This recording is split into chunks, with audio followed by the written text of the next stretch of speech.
Universitas Pendidikan Indonesia. Pada kesempatan kali ini, saya akan menyampaikan tentang kekuatan dan kelemahan masyarakat multikultural di Indonesia. Sebagai salah satu pemenuhan tugas mata kuliah pendidikan multikultural yang diampu oleh Profesor Dr. Bunyamin MPD MA dan Bapak Supriyono SPD MPD. Pernyataan yang menyatakan bahwa Indonesia merupakan sebuah negara yang beragam memanglah sangat tepat. Sebagai bangsa yang besar, seperti jumlah penduduk yang sangat banyak, kekayaan alam yang melimpah, wilayah yang sangat luas, serta kekayaan budaya dan bahasa yang sangat beragam, Indonesia memiliki potensi yang sangat besar dan sekaligus juga memiliki permasalahan yang besar pula. Artinya, Indonesia di samping besar potensi positifnya, besar pula potensi negatif atau permasalahan-permasalahan yang dihadapi.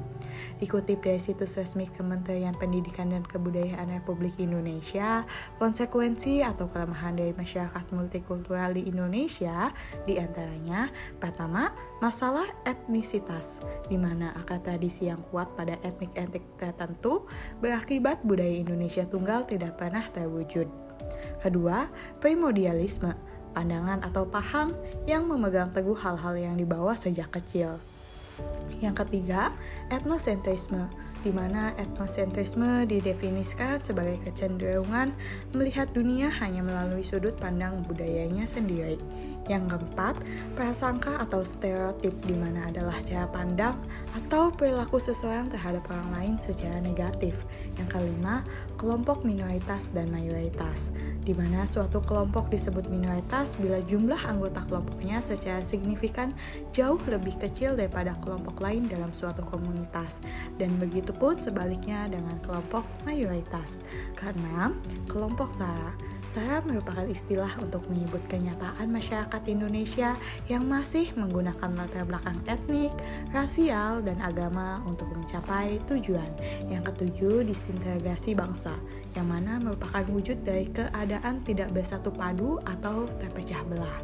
Dari ketujuh konsekuensi atau kelemahan multikultural di Indonesia ini pernah terwujud dalam konflik-konflik yang dilatar belakangi perbedaan pandangan, diantaranya seperti tragedi Sampit pada tahun 2001 silam yang melibatkan suku Ambon dan suku Madura. Selain itu, konflik antara agama di Ambon pada tahun 1999.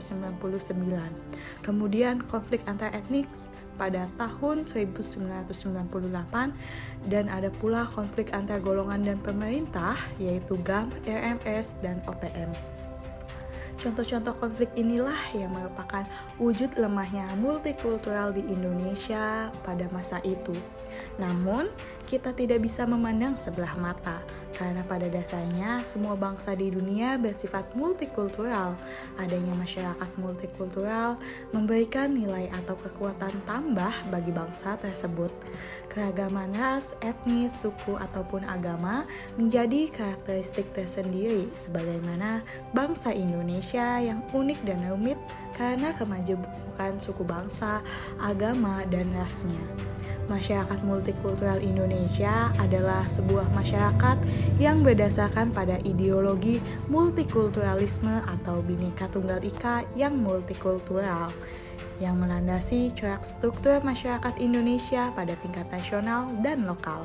Dengan demikian, multikultural memiliki kekuatan tersendiri untuk menciptakan sikap simpati, sikap empati, menghargai perbedaan, mengembangkan sikap kerjasama, semangat toleransi, menerapkan sifat inklusif, mengembangkan sikap demokratis dan anti-diskriminasi, serta mengembangkan upaya akomodatif.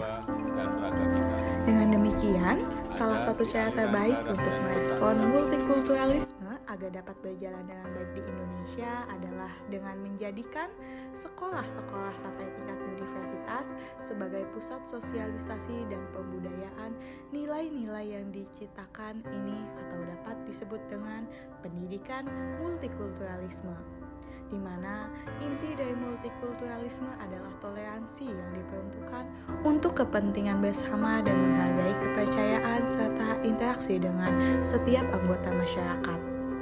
Menumbuhkan sikap saling menghargai tanpa membeda-bedakan kelompok-kelompok seperti gender, etnis, ras, budaya, serta status sosial beserta agamanya adalah tujuan utama disebutnya multikulturalisme Indonesia. Sekian dari saya, terima kasih. Wassalamualaikum warahmatullahi wabarakatuh.